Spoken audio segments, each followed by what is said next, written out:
Hi, I'm Jarrad Brown, Australian expat financial planner based here in Singapore, and welcome to my video series where we explore some of the key personal finance questions for Australians all over the world.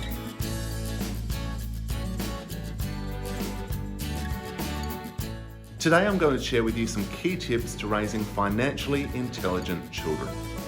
Now, we know it's been tough for the schools over the years. We've seen some small improvements here and there, but curriculums worldwide really don't do enough to tackle the key personal finance issues.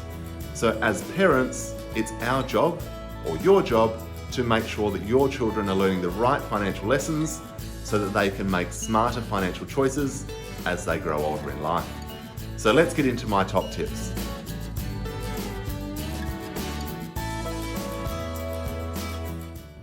The first tip is to encourage independent decision making. Now, by this I mean let your children decide what they want to save for, what they want to spend their money on. If they want to blow it on something that you deem inappropriate or immature or simply a waste of money, let them make those mistakes. Teach them buyer's remorse.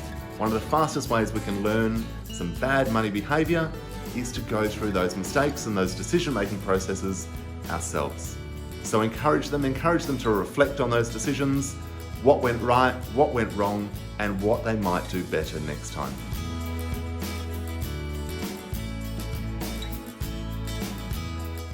My second tip to raising financially astute children is don't top up the pocket money. By this I mean if you're giving your children $5, $10, $50 a week or a month in pocket money or allowance, once they run out of money, don't simply give them more.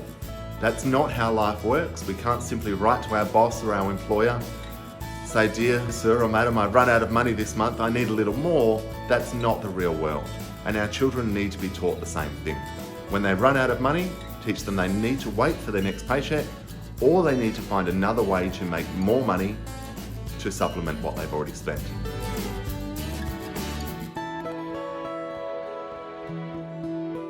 My third tip is to create job opportunities for them. Now again, life is full of new ways and additional ways for us to make money outside of our 9-to-5 job. Now this might be mowing the lawn, washing the car, helping out the neighbours, whatever it may be, teach them new ways to make money. Teach them ways to sell things online. Whatever skills it may be, by teaching people and teaching your children that there are more ways than simply working in a 9-to-5 job to make money, the smarter they're going to be later on and the more resourceful you'll find that they are.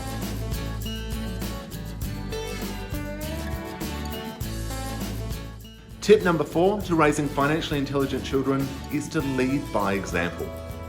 Now, unfortunately, the whole approach of do as I say and not as I do really doesn't work with kids. They're going to watch and mimic your behaviour. So encourage discussions about money around the dinner table. Show them how you budget, how you save, how you decide on what to spend each week on groceries, how you decide what to spend every time you go on holidays. Whatever it may be, the more exposure you can create for them to show them how you make financial decisions, the better off they're going to be later on.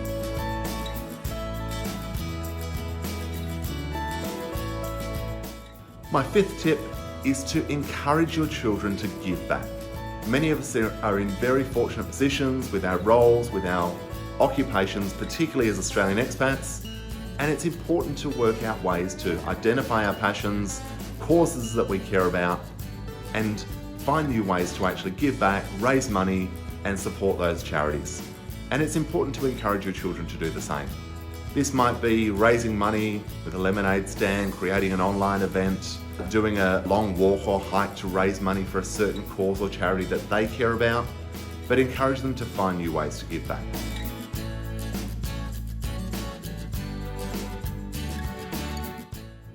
My sixth and final tip for you for raising financially intelligent children is to teach them about long-term savings and patience. Now, we live in a world of credit cards and buy now, pay later, essentially new ways and instant ways to use our phone to buy something that we don't need with money that we don't have. And this is always going to encourage fairly poor money behaviour and financial behaviour when it comes to our spending. Teach your children that if they want to spend money in a discretionary manner on something that they don't essentially need but would want, then they need to save their money for it. And yes, it may take time, but that is the price. That is called patience, and that is an important lesson for them to learn later on. That's what's going to prevent mountains of credit card debt, mountains of personal loans, and sensible financial choices as they get older and grow up in life.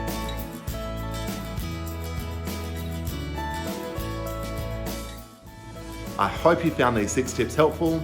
If you have anything that's working wonders with your children, please do feel free to share it in the comments. We'd love to hear from you. Please don't forget to subscribe. Thank you very much for tuning in. I look forward to seeing you next time.